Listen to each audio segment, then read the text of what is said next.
Hey guys, you probably won't survive this without at least one "what did I just hear" moment, so brace yourself. This one starts with a truck, a lawn, and a neighbor who somehow manages to blend high school mean girl energy with the persistence of a spam email. So before you get comfortable, take a moment to like the video and subscribe, but only if you genuinely enjoy what I do here. And hey, drop your location and the time where you are right now in the comments. I'm curious who's watching this while the sun's still up. Elias is an architect who's built himself a life, like a carefully drawn blueprint, quiet neighborhood, big oaks, the kind of peace where the loudest thing most days is the Tuesday garbage truck. Out front sits his late father's 1988 Ford F-150, old iron, not showroom shiny, but a perfectly running memorial. His dad bought it new grease still on his hands when he signed. For Elias, it's not transportation, it's family history with a V8. Enter the neighbor. Blonde helmet, hair, eyes like winter sky, and a smile with all the warmth of a tax audit. At first she keeps it to tight nods and side glances, but her focus on the truck is different, like a museum curator who's just spotted chewing gum on a priceless tapestry. The comments start soft. Such a peaceful neighborhood. We all work hard to maintain a certain standard. Translation: that truck doesn't fit her designer SUV aesthetic. Historians still argue whether passive-aggressive hints evolved from polite conversation or from competitive gardening clubs. The HOA letters arrive next, complaints about it being a commercial vehicle, then oil leaks. Elias counters each with proof registration papers, spotless driveway photos, even a decibel reading quieter than a leaf blower. She never confronts directly. She weaponizes rules from the shadows. Then comes the Tuesday standoff. Elias returns home fresh from winning a major library design contract, suit sharp enough to slice bread. She's waiting at the property line, voice sharp, calling old iron a monstrosity that lowers property values. And then straight-faced, she demands he sell it and buy her a white Mercedes C-Class to make it right. His answer is two letters: no. She recoils, then shifts into full theater hand to chest. Trembling voice, fake 911 call about a large, aggressive man threatening her. Within minutes, police roll up hands near holsters, treating him like a suspect and her like a porcelain figurine. No arrest, but he leaves with an official warning, her with validation. And in that moment, the real war begins. The warning sits on Elias's counter like an uninvited house guest. A week later, an envelope arrives. She's filed for a restraining order. The document reads like a crime novel. If the author had never met the main character, claims of late-night engine revving, he hasn't started old iron in a month. Menacing stares from his own window, even mowing the lawn framed as intimidation. It's absurd but dangerous. Elias hires Ms. Devers, a lawyer with the focus of a hawk and the patience of someone who's never lost a chess game. She explains it's weaponized fragility, less about winning the order, more about exhausting him until he moves. He's not moving.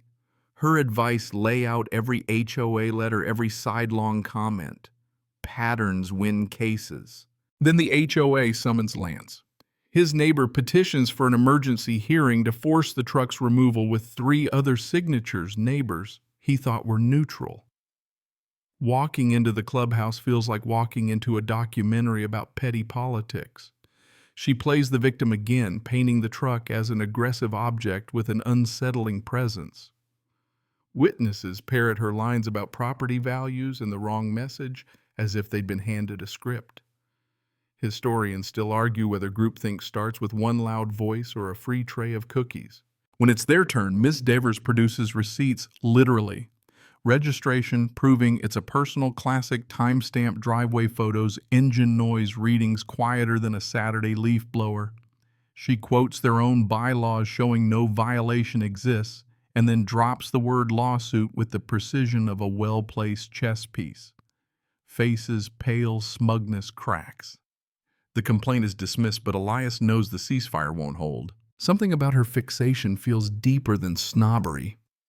On a hunch, he heads to the county records office, flipping through dusty deed books until he hits 1972. The land his house sits on was once her family's farm, lost in foreclosure. Digging further, he finds a 1928 sale from a black farmer named Fitzwilliam to her grandfather. The name rings a bell. Mr. Fitzwilliam still lives down the street tending roses. When Elias visits, the older man tells him the real story. His grandfather's farm was taken through a predatory loan payment one day. Late entire property seized. Legal theft. The realization is like touching live wire. His neighbor's rage isn't just racism or classism. It's the fury of someone whose family stole this land and now watches a black man thrive on it. For her, old iron isn't just a truck, it's a monument to a history she spent her life burying. The day of the restraining order hearing arrives under a sky the color of old pewter.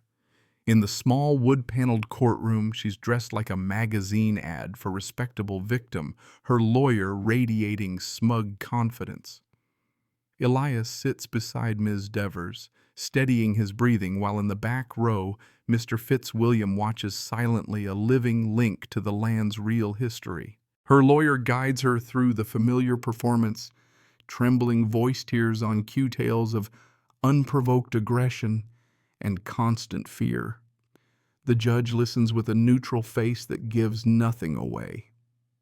When it's their turn, Ms. Devers peels away the act, starting with the HOA complaints, false oil leaks, bogus commercial vehicle claims, each one dismissed.